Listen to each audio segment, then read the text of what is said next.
Hello, everyone, and welcome back to Long's Toys.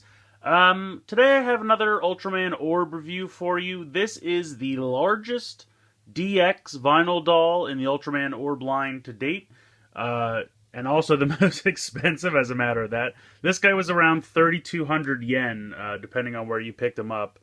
So he's huge, but I think he looks really good. He's got a crazy design. He's got kind of this long tail that kind of starts at the back of his head and goes all the way down, which I really like.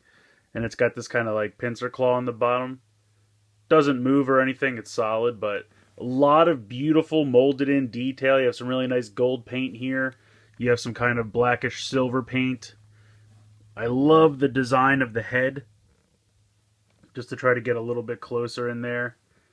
It really reminds me of like a dragon or even something from maybe like Digimon. This guy's kind of whole design. I really like it, but I love this like dragonish head. The red here is painted beautifully. You have some gold, nice red here on the chest and also on the kind of arm shield. Now the cool thing about this, you can see how these two pieces here and this kind of form his claw. But you can also rotate this piece around 180 degrees, and it's like he's got a sword shield weapon. So I like that a lot. That's a really cool, simple feature, but it really works well. Other articulation, of course, you've got the arms to move here, and the legs do move at the hips, but the legs are one solid piece. I don't think the head moves at all, or the tail. No, that's all one solid piece. But he really looks good. I mean, it's kind of hard to get him all in frame just because he's so huge. But I really like the design of him. I haven't seen him in the show yet. I'm a couple episodes behind.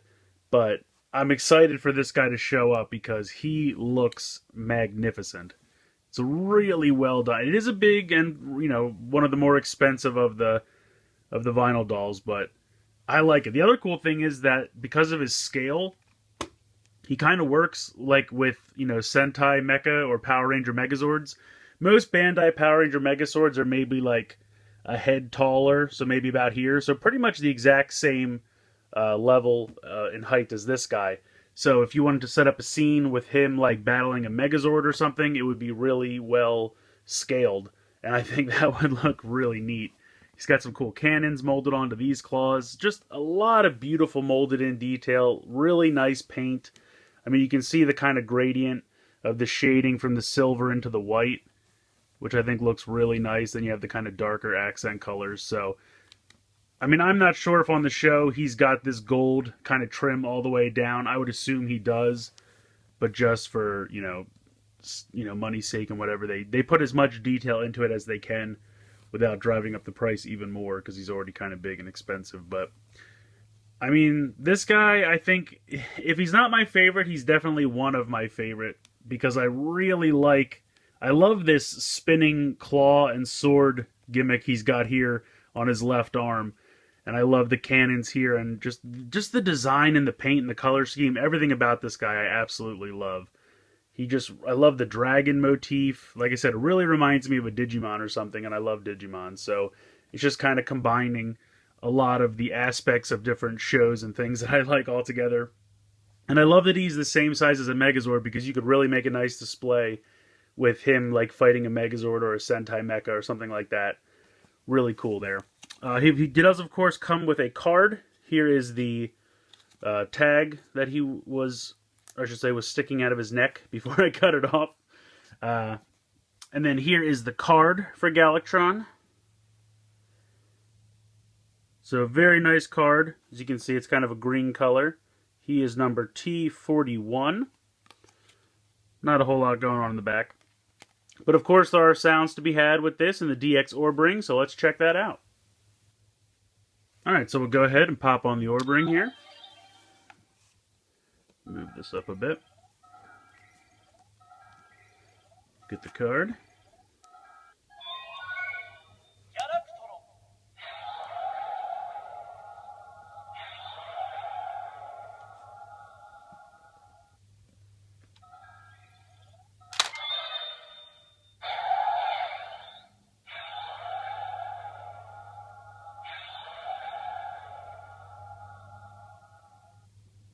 So kind of an ominous sound there.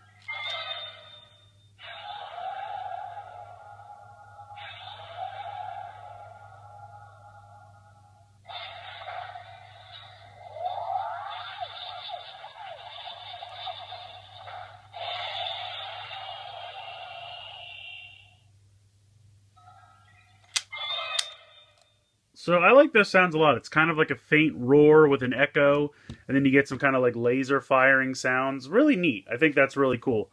I definitely like this card a lot. I love the aesthetic here. I love the design on the card. Really nice artwork. And the sounds you get out of the orb ring are really cool as well. So I have to say, I like this guy a lot. I mean, is he worth $30? That's going to be up to you. It depends on how die-hard of an Ultraman orb collector you are, or if you just want a really nice vinyl doll that fits in scale with, you know, some Sentai Mecha or Megazords. I think it's definitely good for that purpose. But to me, I would say he's probably my favorite. The second is probably Magaokuri or Magaodachi. I'm saying that wrong probably, but I feel like as they go on, the DX vinyl dolls for Ultraman Orb are just getting better and better. So if you were picking and choosing, I would say the first four are probably the ones I would skip and just get Maga Odachi and this guy, because I think they're definitely the two best ones. This guy is definitely my favorite. And I know it's kind of hard to say that now because he came out at the end of the line or towards the end of the line. So if you've already bought the first four, it's kind of hard to skip. But if you've been waiting and you've been kind of on the fence about which ones to get, this is the one I think you should get above all others. He is a little bit pricier, but he's definitely the biggest, and in my mind, definitely the most impressive. And I really like his card. I think you get really nice artwork on the card there and some really fun sounds out of the DX Orb Ring. So let me know what you guys think in the comments below. I'd love to hear your opinions. Please like and share this video and subscribe if you haven't already.